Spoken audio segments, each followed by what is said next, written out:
Environmental conservation and the big news of the day. The stage is now set, and it's clear that learning institutions won.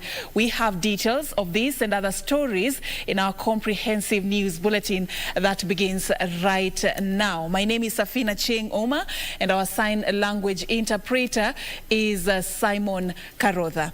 Now, let's begin straight away with our top story. The government has announced that all learners will report to school on Monday, the 4th of January 2021. Education CS Professor George Magoha, issuing the new dates for the school calendar, also released the examination timetable for Class 8 and Form 4 candidates. The new school calendar will see Grade 4 CBC learners transition to Grade 5 in July 2021, while 4-year-olds joining PP1 will begin classes in July. Now, also says the new dates were arrived at following extensive consultations with education stakeholders. He urged schools to ensure all COVID-19 health safety measures are in place, and at the time schools reopen in January 2021. Of course, we will be giving you details of this and a breakdown on the examination calendar as well for the Form 4 learners and the Class 8 candidates. We are working on that story for you in this comprehensive news bulletin. We will be breaking down that report for you.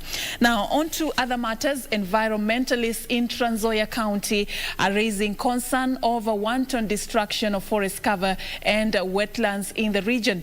The group argues that the continued illegal exploitation of water catchment areas such as Mount Elgon has left the region badly exposed to vagaries of weather. Have a look. Residents of Cherangani and Mount Elgon regions have been urged to safeguard the environment and plant indigenous trees to protect water catchment areas. Mwito wangu ni kusema serikali ingeweka wananchi katika sehemu zao wapande miti za kienyeji ambazo zinavutia mvua, zinavutia ndege, zinavutia nyani, lakini mazingira yake inapendeza kwa sababu miti za kienyeji haziharibu chochote katika ardhi. Environmentalists have blamed the brazen destruction of water catchment areas on a casserole of issues, among them poor implementation of environmental policies. Wangara alipotoka, tunahitaji kina Wangare wengine wakuweko. Maana nani atatetea miti pasipokuwa na mtu mwenye anapenda miti? Hatuwezi kukua tu na kila mtu, lakini kuna watu ambao wanapenda miti. Meanwhile, a monthly cleanup of Malindi town has resumed after the exercise was put on hold due to COVID-19. Tumeamua kuwaweka katika hii program ya town cleaning, which is done on monthly basis. Every month we set a date and clean our town. It is our responsibility as the police also to be involved in all community activities, especially at this corona era. I'll also like to inform our people that don't wear a mask because you have seen a policeman. Don't wear a mask because you have seen the Land Cruiser. Wear a mask because corona is real and corona kills.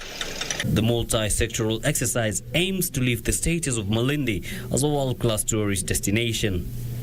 Yusuf Farah, Channel 1 News. Thank you, Yusuf, for that report. Now back to our top story. The government has announced all learners will report to school on Monday, the 4th of January 2021. Education CS Professor George Magoha, while issuing the new dates for the school calendar, also released the examination timetable for Class 8 and Form 4 candidates. The new school calendar will see Grade 4 CBC learners transition to Grade 5 in July 2021, while 4-year-olds joining PP1 will begin classes in July 2021. Magoha says the new dates were arrived at following extensive consultations with education stakeholders. He urged schools to ensure all COVID-19 health safety measures are in place at the start of the school term in January 2021.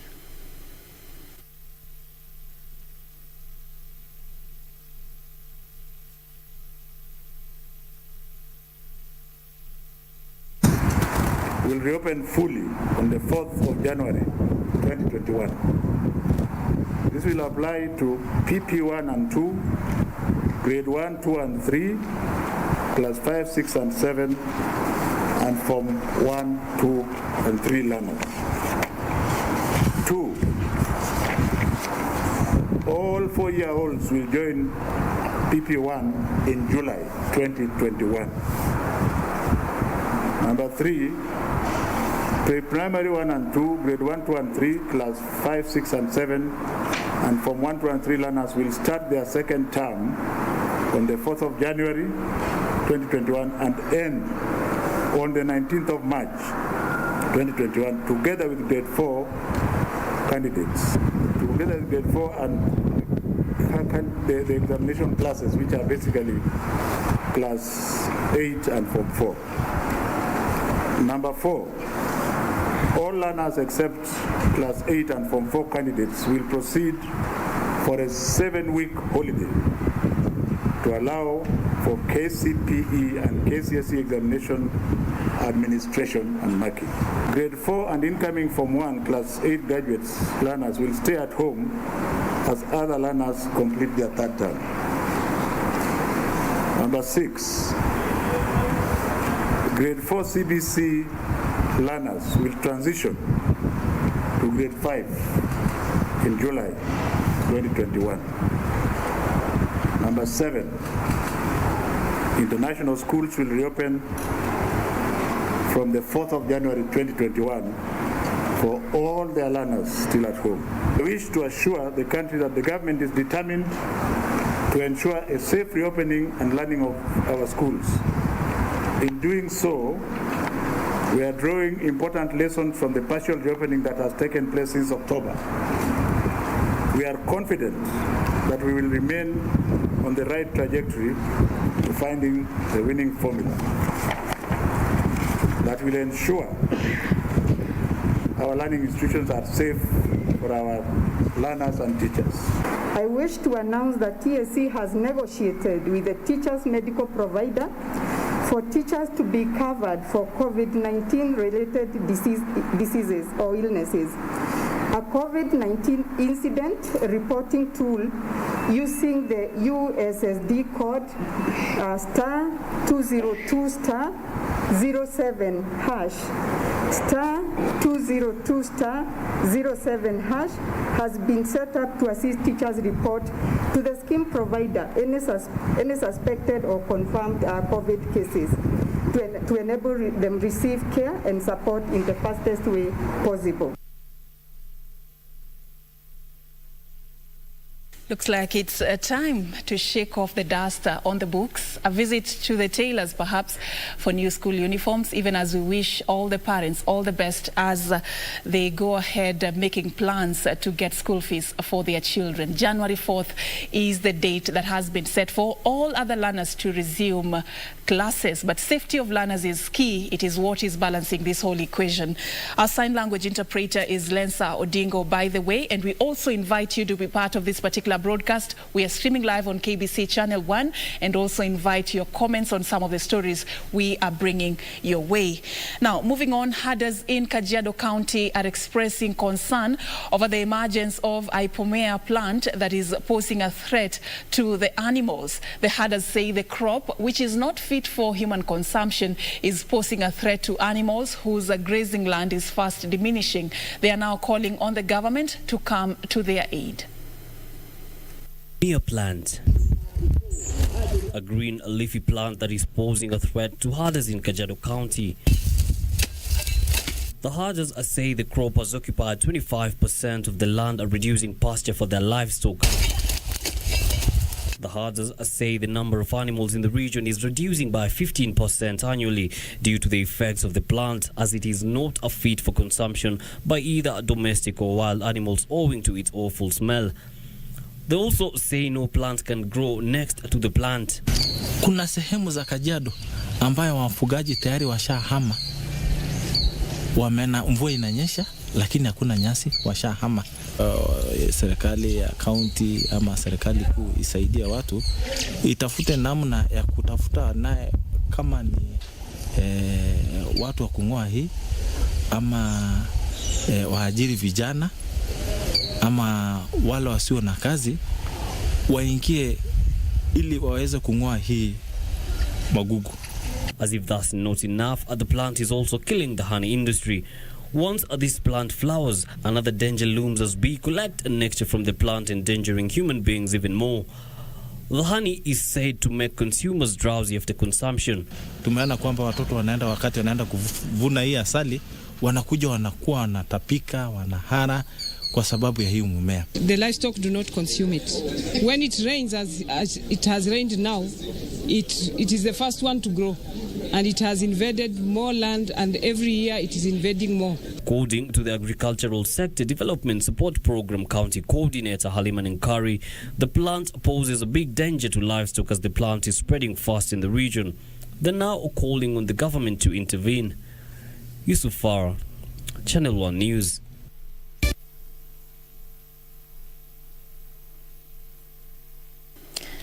Now to Narok County. Narok County Commissioner Evans Achieng is raising concern over the increasing number of uncollected identification cards and birth certificates at the Narok Huduma Center. Achieng says they are now collaborating with chiefs to help in distribution of the documents to residents within their jurisdiction. Speaking during a tour of Huduma Center, Narok County Commissioner Evans Achieng urged members of the public who had applied for the vital documents to collect them at their designated offices. If you applied for a birth certificate or an ID card, they are ready for collection. So please come for them, because we do not want to keep those documents. These are individual documents that must be kept by the applicant. Currently, his office is in collaboration with area chiefs to distribute the documents to the locals. The commissioner is further calling on residents to seek services at the Huduma Center, as it was operational after a few months' closure due to COVID-19. This even as he said that he had initiated talks with the National Transport and Safety Authority to introduce issuance of digital licenses at Huduma Center instead of Narok residents traveling to Nakuru for the documents. There are some departments that are not here. For example, NTSA, we will pick up with them so that instead of traveling to Nakuru to get the digital license, they will be able now to get the digital licenses here in Narok County. Nancy Okware, Channel 1 News. All right, and that report by Nancy Okware gives us a chance to take a very short break right here on KBC Lunchtime News. Don't go too far. We are coming back with much more.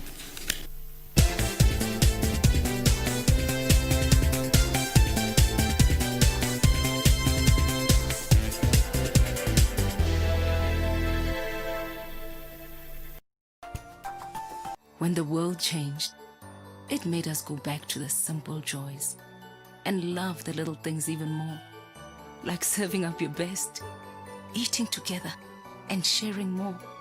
Now, we'll take nothing for granted and always remember to taste the simple joys.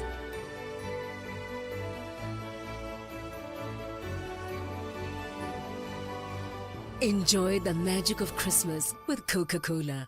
Tonight on KBC Channel 1. How am I supposed to break this news? There's no easy way to deal with this one. Hakujai kuwa na hii family. Anza kufikiria jibu ambalo utampa. If the man is dying of guilt, then we should help him do just that.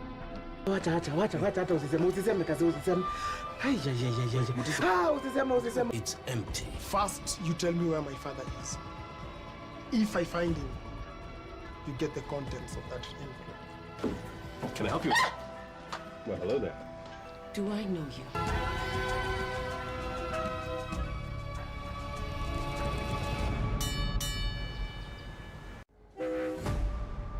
Unajua nini mama? Niko karibu kwenda shule. Na sitaki kuwa na stress kukuhusu.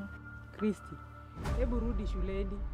Wewe enda mtuwakilishe sisi wale tulishindwa na masomo vipoa. When Angela and Christy meet at the university, their bond somehow clicks. That is somewhere up there in the sky on his way to China. I'll never forget when he took us to Singapore. Wow, it was fun. Followed by a friendship that would defy their parallel backgrounds. Since umezoea shower, good luck inside there. How is this door shut? Kuma bezi nuko mushaishikilie mlango kwa frame. This new territory presents all manner of fasts as influence, temptation, family histories, and peer pressure set in. The rest of their lives become a story of love, survival, Please, ma'am. Kubali tu story tumalizane twende home. Influence, backstabbing, jealousy and revenge. Nimeambiwa tu kule stage muonekana na minji fulani mkikama hapa mtaani. You decided to sneak from the hostel and go to Ray's studio without consulting me or Tiff. Join us on Tempted the Campus Diaries as we explore this hilarious never seen before drama. Hebu nilipe pesa zangu wewe. With a touch to behold. A story of temptation.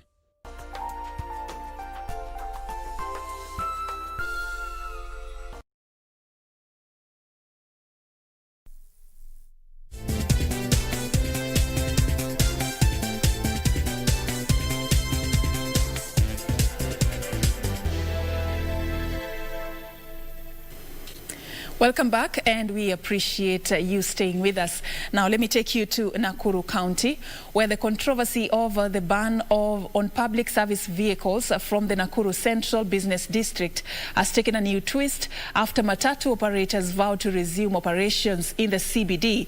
The operators say they have obtained a court order staying the directive by the Nakuru County government, pending the hearing and determination of the case.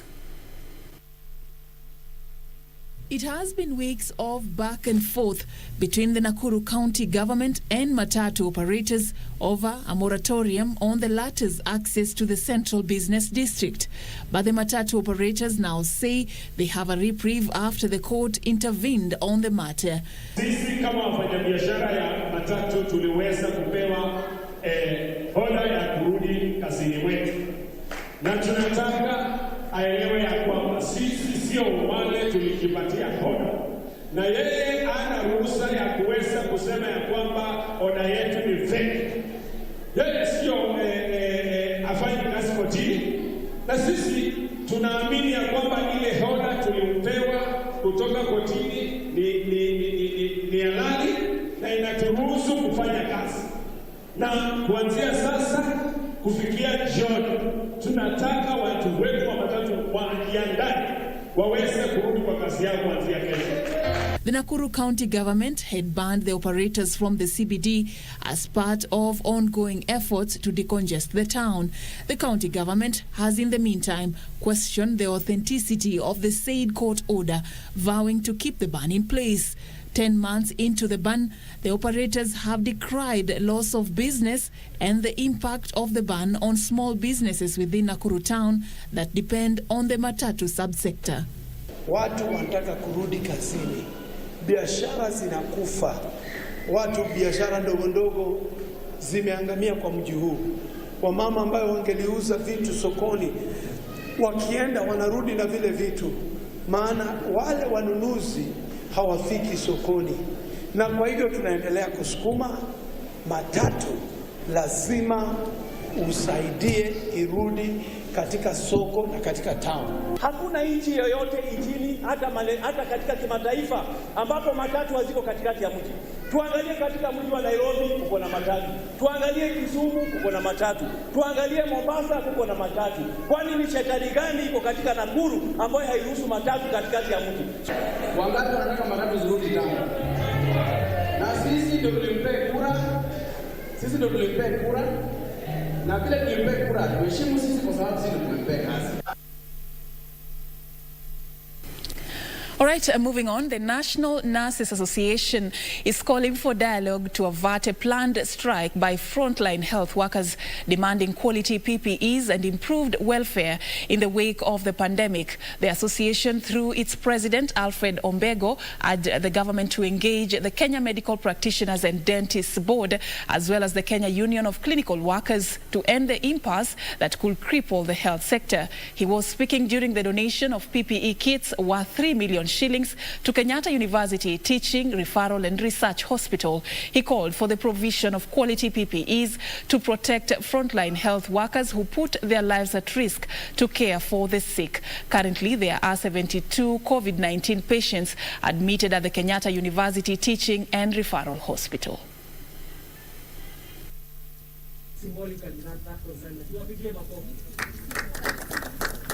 Because of this high surge of infection amongst health workers, we are seeing statements here and there about labor unrest. we want to pray that it is never easy. It is never the solution to have a labor industrial action in a health care setup. We want to pray that all those issues that have been brought forth by the leadership, my colleagues in the healthcare industry, we can sit on a table and iron them out amicably without disrupting the services to the wananchi. And I'm sure this one can be done. 2 days ago, this facility has received 2,319 COVID-19 patients who have been treated here. And of those, 1,534 have gone home safe. And currently, as we speak, we have 72 patients who are admitted in the facility. We not only care for the general population, but also care for healthcare workers in this country. And as per yesterday, we have seen up to 80 healthcare workers, not only from our facility, but also from other healthcare facilities surrounding us. The PPE donations that are here, that have come to us, have come at the best time. A time when we need the whole of society to resolve that will not let our frontline soldiers become patients. We must do everything to support health workers who, despite their own well-founded fears, are stepping directly into COVID-19's path to aid the afflicted and help stop the virus spread. This truck you see here is worth 3 million shillings of PPE. We are now getting better quality PPEs at a lower cost. Most of the PPE we bring you here today has been produced locally. When we started, I think over 50% of the consignment used to be manufactured abroad. What we have brought you here today, 98%, is manufactured within our borders. Thank you very much. Just look this way. Now, still on matters COVID-19, parents with their children living with disabilities in Githurai are calling on the government to cushion them from the effects of the pandemic. The parents say they are forced to stay at home to care for the children in fear of contracting the disease and transmitting it to the children who are already battling an underlying condition. They are appealing to the government to allocate them funds for their basic needs.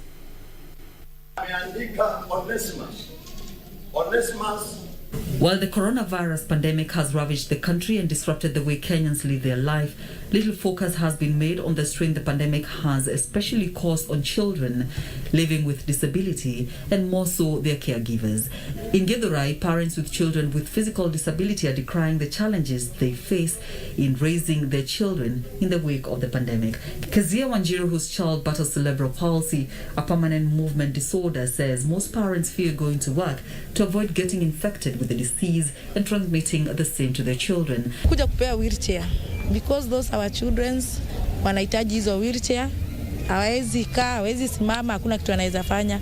Sasa tuseme umeenda hospitali, lazima ushinde kama umembeba, umechoka. So ukiwa na wheelchair unaweza komboa gari uende nayo, kufikisha kwa hospitali, utoe wheelchair yako, umsukume nayo. Her sentiments were echoed by Zipporah Wanjiru, who said money to buy basic needs, leave alone necessities for their children, has become difficult. Mimi niko na watoto wawili walemavu. Mmoja ni huyu ako hapo, anaitwa Masi Nyambura, ako bedridden, hawezi fanya chochote, anatumia madawa na ako na catheter ya kutoa mkojo, anawekwa dawa ya kutoa choo, anatumia mipira ya kupewa chakula kwa sababu ako na vidonda vya ulcers zinachoma. Imekuwa changamoto sana kwetu kwa sababu naona kama huyu mtoto huwezi kumbeba kwa mgongo kwa sababu kitu ya kwanza ako na hizo catheter kwa nyuma, ako na catheter kwa tumbo. Hawezi bebeka kifua, iko na maji. They spoke during a donation of mobility equipment to 35 children with physical challenges. The area MP Simon Kingara urged the government to expedite registration of new persons living with disabilities that stalled 3 years ago to enable them to benefit from government funding. Usajili wa wale walio na ulemavu ufunguliwe kwa sababu kama miaka 3-4 hivi hiyo data haijaenda juu, bado tunapeleka watu na wengine hawajaanza kupata mapato. He further called for the inclusion and effective participation of all persons with disability in response to the COVID-19 pandemic. Caroline Kamau reporting for Channel 1 Lunchtime News. And the government has been challenged to invest more in ICT infrastructure to improve access to online learning owing to the uncertainty created by the COVID-19 pandemic. Speaking during a virtual graduation ceremony of Zitech University, the institution's Vice Chancellor, Professor Njenga Munene, says technology is playing a key role in ensuring students, especially those in institutions of higher learning, continue and complete their studies, a trend that should be replicated for basic education learners. 1,191 students graduated in various disciplines in a virtual ceremony. The speakers celebrated the role technology is playing in education and the impact of online learning in ensuring students complete their studies and qualify for their graduations. My desire is that parents will continue to embrace online learning and provide students with the right environment and necessary tools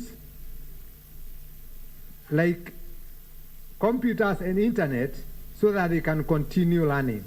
The university conferred the third cohort of degree students since attaining a letter of interim authority. It also celebrated graduating its first group of government-sponsored students to pursue degree programs at the institution. The Vice Chancellor, Professor Njenga Munene, hailed learners for using the COVID-19 period to develop innovations targeted at addressing global issues. I call upon the students to leverage on this mode of learning to sharpen their digital skills, and this has become a requirement in all industries. Take advantage of the access of internet, smart devices, and access information online to grow in your education, hobbies, business, and building your soft skills, which are required in the world today. Munene said the Ministry of Education has the capacity to implement national policies and programs that will help Kenyans access quality and affordable education and engage in academic research with the support of digital training. He called for more efforts towards improving ICT infrastructure, development of digital content, capacity building and provision of smart devices to support institutions of higher learning. Caroline Kamau reporting for Channel 1 Lunchtime News.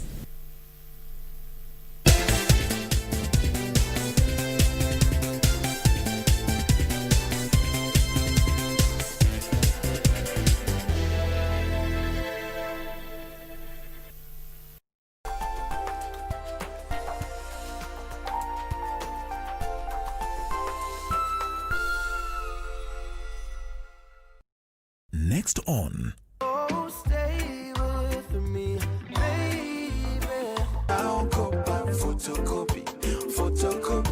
Photocopy love. Well, I always in put down. Toka kitambo, extra confident, hakuna kitu siwezi handle. Sitakuwa to become way, no.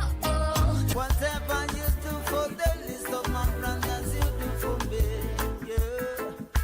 Whatever you do for the least. Tonight on KBC Channel 1. On the show tonight, tuko sherehe na Itaki Asira, Afrobeat Wave 2020.